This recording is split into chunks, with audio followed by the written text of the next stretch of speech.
Hello, this is Jennifer Bateman with the Rappahannock Area Community Services Board Prevention Services, back again for another story time. I'm going to read you a story that I used to read when I was little that always would surprise me because of its name. It's called Stone Soup.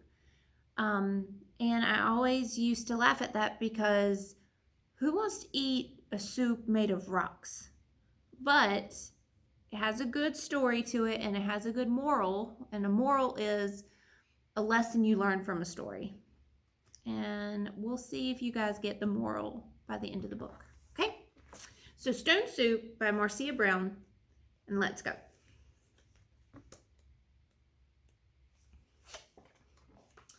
Three soldiers trudged down the road in a strange country, and they were on their way home from the wars.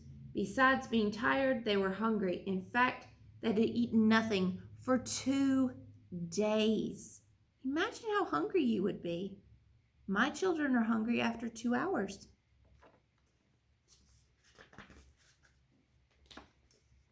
How I would like a good dinner tonight, said the first, and a bed to sleep in, said the second.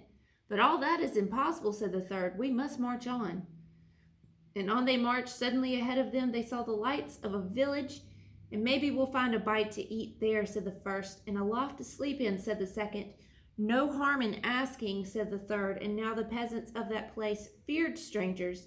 And when they heard that 3 soldiers were coming down the road, they talked amongst themselves. Here come 3 soldiers. Soldiers are always hungry, but we have little enough for ourselves. And they hurried to hide their food. And they pushed sacks of barley under the hay in the lofts, and they lowered buckets of milk down to the wells, and they spread old quilts over their carrot bins, and they hid their cabbages and potatoes under their beds, and they hung their meat in the cellars, and they hid all they had to eat, and they waited. So they were not planning to share their food at all. And the soldiers stopped first at the house of Paul and Francois. And good evening to you, they said. Could you spare a bit of food for 3 hungry soldiers? Well, we have no food for ourselves for 3 days, said Paul. Francois made a sad face. It has been a poor harvest. The 3 soldiers went on to the house of Albert and Louise. Could you spare a bit of food and have you some corner where we could sleep for the night? Oh, no, said Albert. We gave all we could spare to the soldiers who came before you. Our beds are full, said Louise. At Vincent and Maria's the answer was the same. It had been a poor harvest, and all the grain must be kept for seed. So it went all through the village. Not a peasant had any food to give away, and they all had good reasons. One family had used the grain for seed, another had an old sick father to care for, and all had too many mouths to fill. The villagers stood in the street, and they sighed, and they tried to look as hungry as they could. And then the 3 soldiers talked together. The first soldier called out, "Good people," and the peasants drew near. "We are 3 hungry soldiers in a strange land. We have asked you for food, but you have no food. Well then, we'll have to make stone soup." The peasants stared. Stone soup? That might be something worth knowing about. First, we'll need a large iron pot, the soldiers said. The peasants brought the largest pot they could find. How else to cook enough? That's none too large, said the soldiers, but it will do. And now water to fill it and a fire to heat it. It took many, many buckets of water to fill the pot. A fire was built in the village square, and the pot was set to boil. That is a very large pot. And now, if you please, 3 round smooth stones. Those were easy enough to find. The peasants' eyes grew round as they watched the soldiers drop the stones into the pot. Any soup needs salt and pepper, said the soldiers as they began to stir. Children ran to fetch salt and pepper.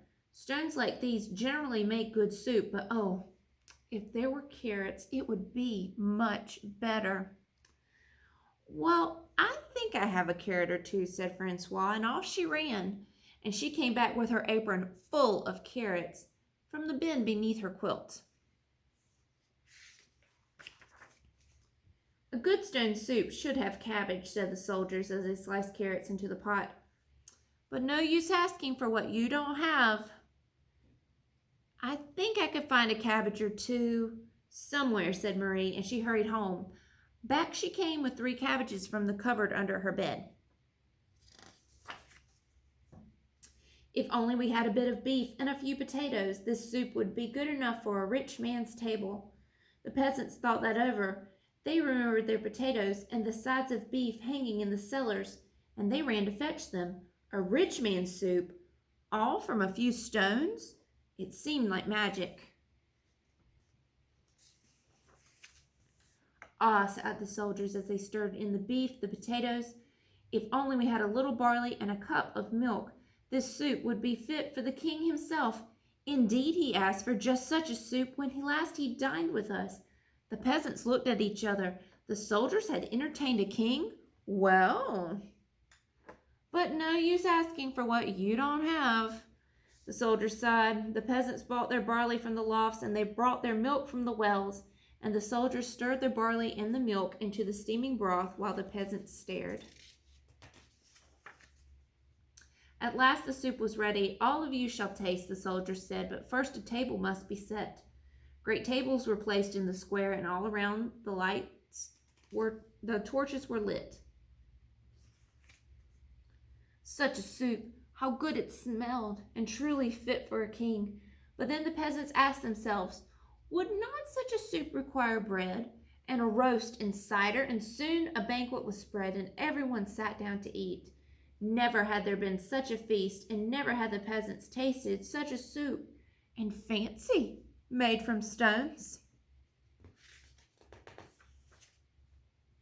They ate and drank and drank and ate, and after that they danced, and they danced and sang far into the night. At last they were tired, and then the 3 soldiers asked, is there not a loft where we could sleep? Let 3 such wise and splendid gentlemen sleep in a loft? Indeed, they must have the best beds in the village. So the first soldier slept in the priest's home, and the second soldier slept in the baker's home, and the third soldier slept in the mayor's home. In the morning, the whole village gathered in the square to give them a send-off. Many thanks for what you have taught us, the peasants said to the soldiers. We shall never go hungry now that we know how to make soup from stones. Oh, it's all in the knowing how, said the soldiers, and off they went down the road. And the moral of this story, remember, a moral is a lesson you learn from a story. Moral of this story, it's better to share than to keep all for yourself, because you have more fun sharing with friends than keeping everything to yourself. I hope you enjoyed Stone Soup. It's one of my favorites from when I was little. Hope you enjoyed it. Stay happy, stay healthy, and make good choices. And I'll see you again next time.